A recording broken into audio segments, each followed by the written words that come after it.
दोस्तों नमस्कार, मैं आर के पांचाल पुनः आपके बीच एक और ज्वलंत मुद्दे को लेकर के आया हूं।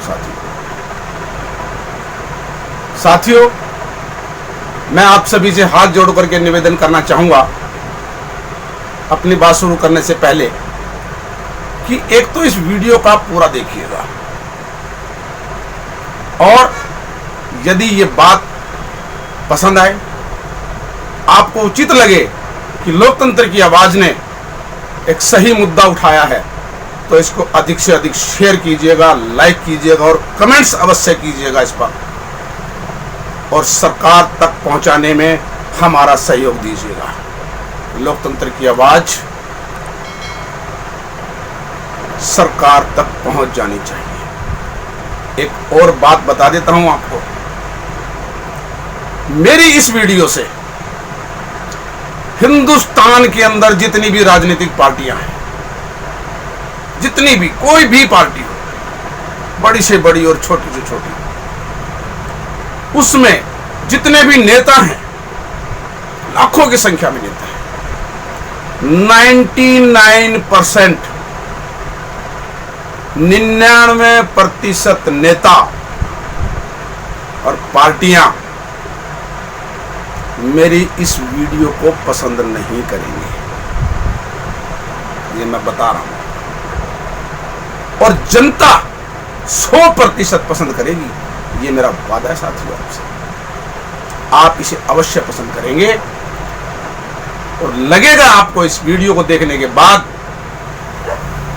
ये बातें पान की दुकान पर, चाय की दुकान पर, सैलून पर, पार्कों में बैठ करके, यार दोस्तों में बैठ करके अक्सर चर्चा करते हैं लोग, लेकिन आखिर में वो क्या कहते हैं कि क्या कर सकते हैं, जैसे चल रहा है वैसे चलने दो। नहीं साथियों, समय बदल गया है। लोकतंत्र की आवाज आपके साथ है और लोकतंत्र की आवाज को आप सभी का साथ चाहिए, बदलाव आ सकता है। किसी को तो इसके लिए पहल करनी पड़ेगी साथियों। तो हम अपनी चर्चा शुरू करते हैं और आपका स्नेह प्यार हमें भरपूर मिलेगा, ऐसा मेरा विश्वास है। हम बात शुरू करते हैं।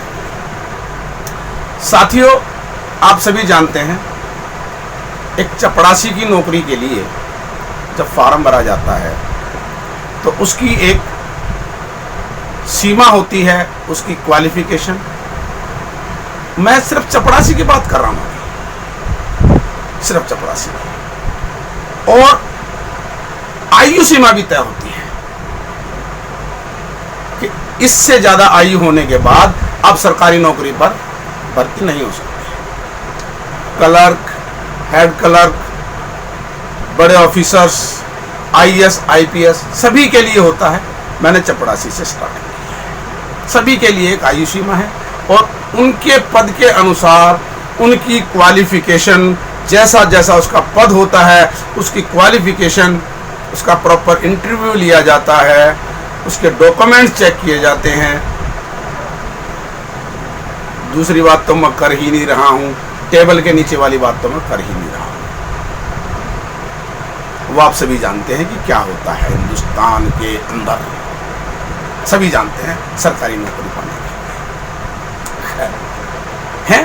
कुछ ईमानदार ऑफिसर्स भी हैं, कुछ ईमानदार नेता भी हैं। मैं सभी की बात नहीं कर रहा हूं, ऐसा नहीं है। मैंने कहा कि 99% मेरी बात से सहमत नहीं होंगे, 1% मैंने उन ईमानदारों के लिए छोड़ा है, क्योंकि उनकी संख्या बहुत कम है।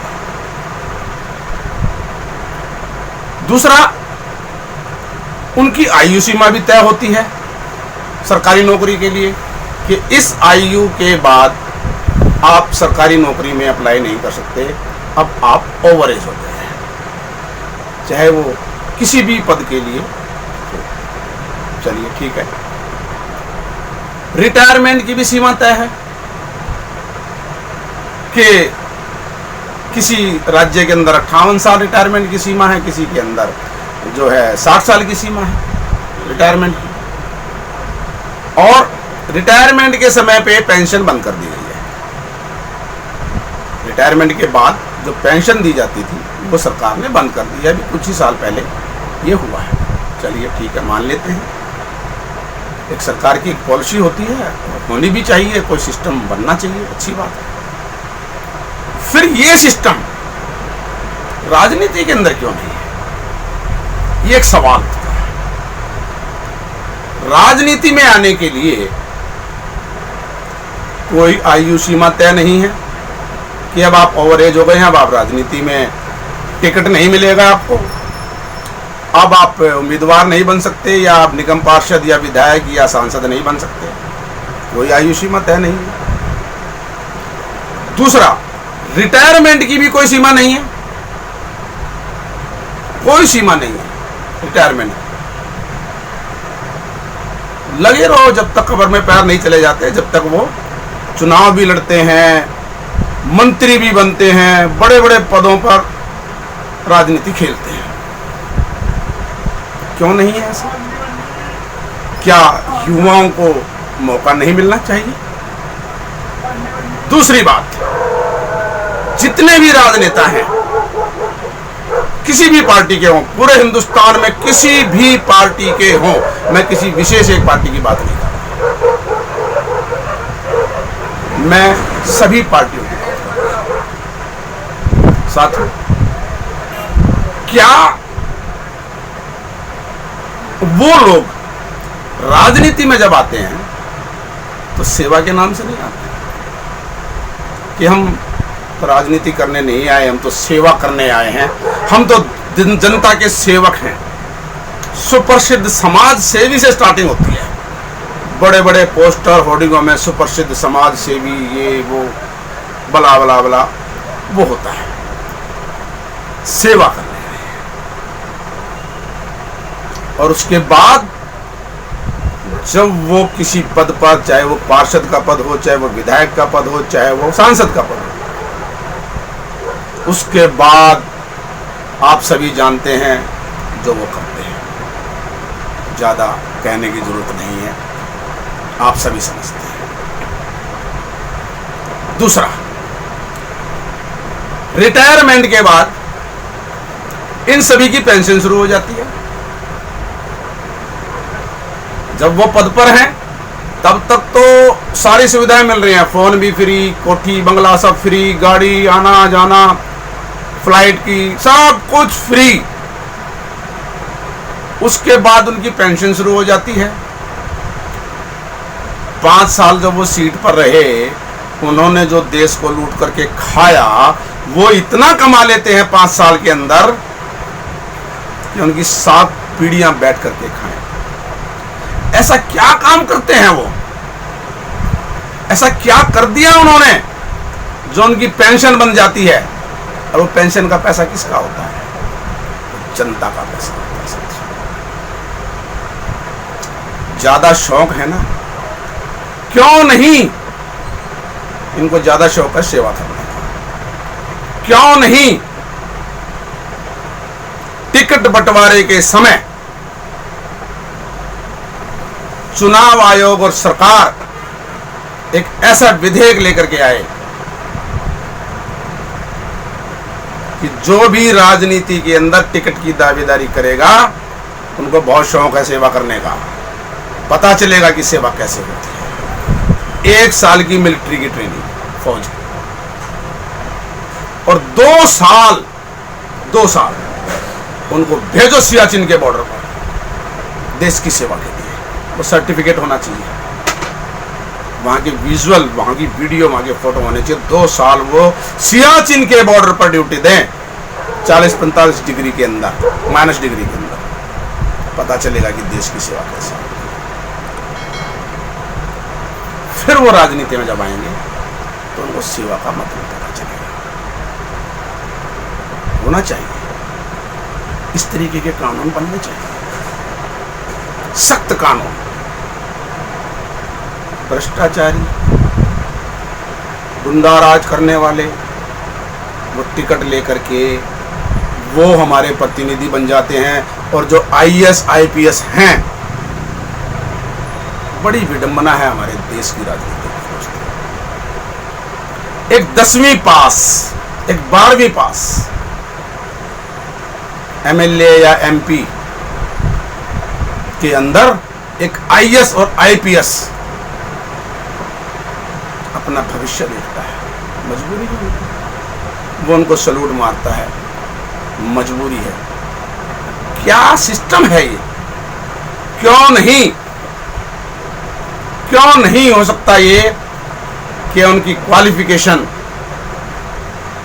आंकी जाए, देखी जाए, उनको सेवा का मतलब पता हो। अब चुनाव प्रचार के समय की एक और विडंबना आपको बताता हूं। आप सभी जानते भी हैं, जो नहीं जानते हैं उनको पता चल जाएगा। चुनाव प्रचार के समय चुनाव आयोग द्वारा कुछ नियम कानून लागू किए जाते हैं। फ्लैक्स का साइज ये होगा, इससे बड़ा फ्लैक्स नहीं होगा, एक क्षेत्र में इतने कार्यालय से ज़्यादा नहीं होंगे, किसी भी सभा के अंदर, किसी भी रैली के अंदर इतनी संख्या से ज़्यादा की रैली नहीं होनी चाहिए, वगैरह वगैरह।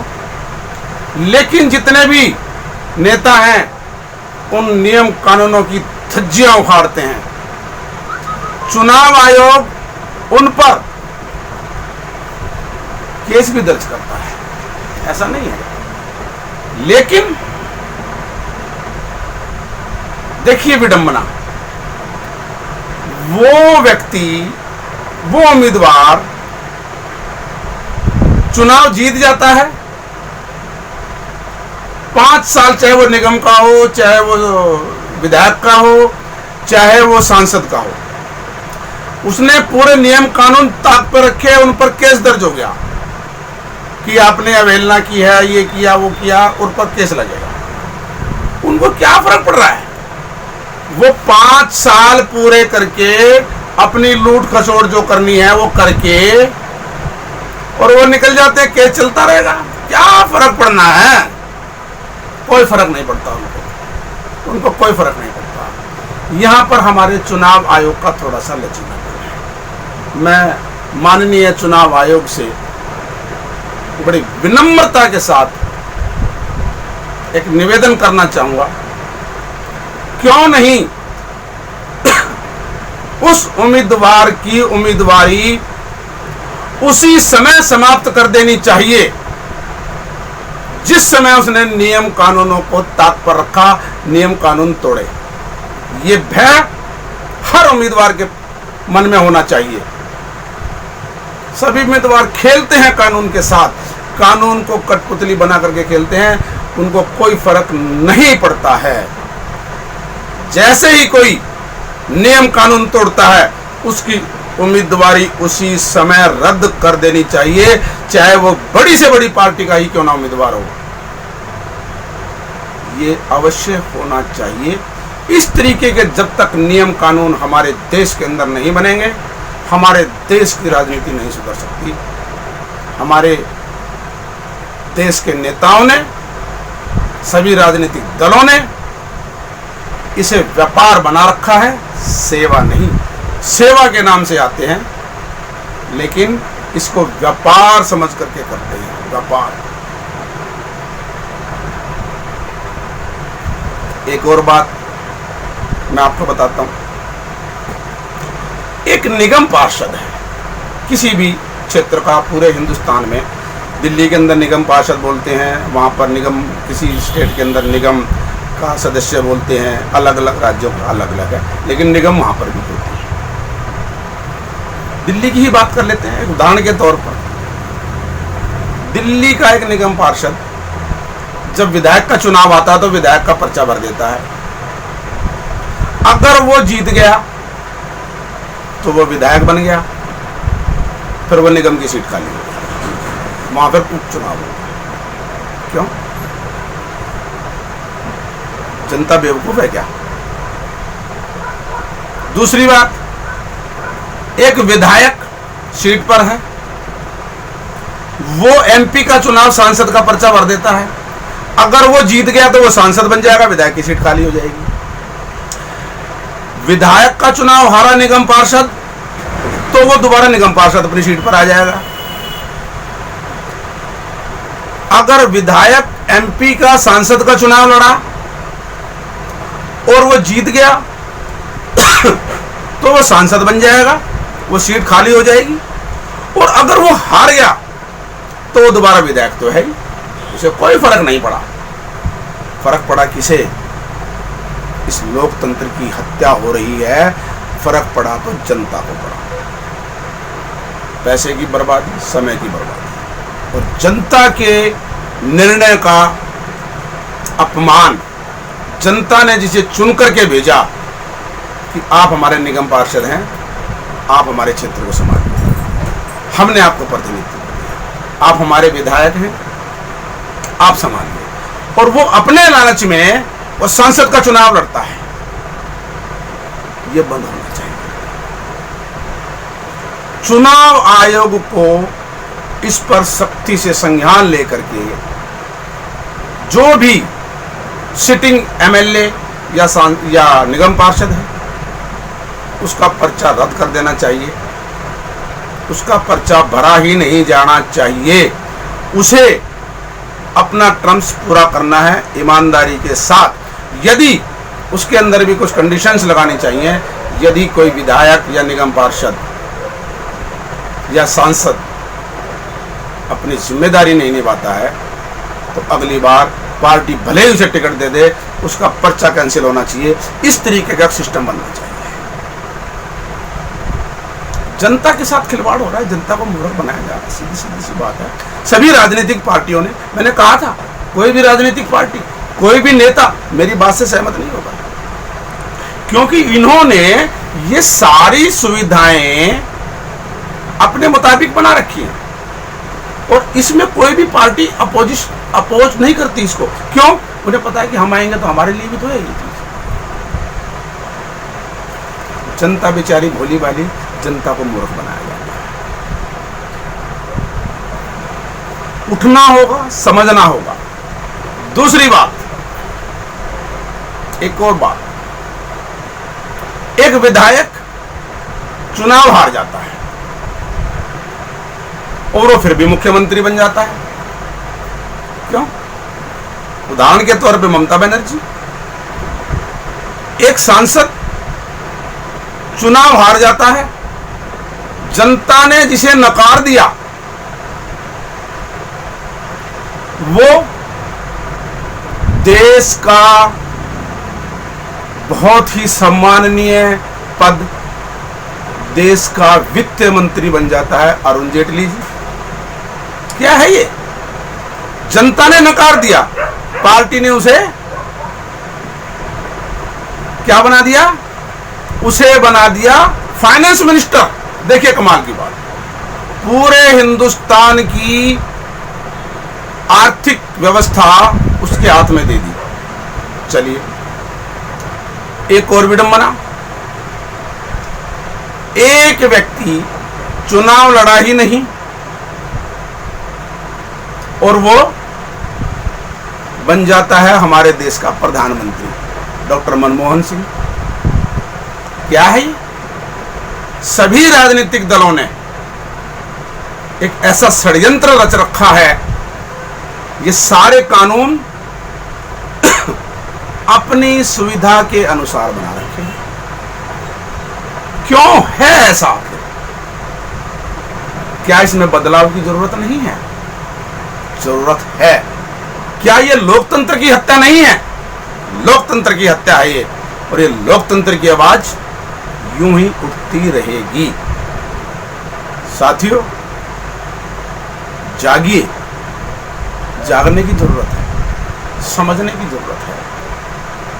यदि ये बात सरकार तक पहुंचती है, सभी राजनीतिक दलों तक पहुंच जानी चाहिए। ये बात सरकार तक ये बात पहुंच जानी चाहिए, चुनाव आयोग तक ये बात पहुंचनी चाहिए कि लोकतंत्र की आवाज यूं ही उठती रहेगी।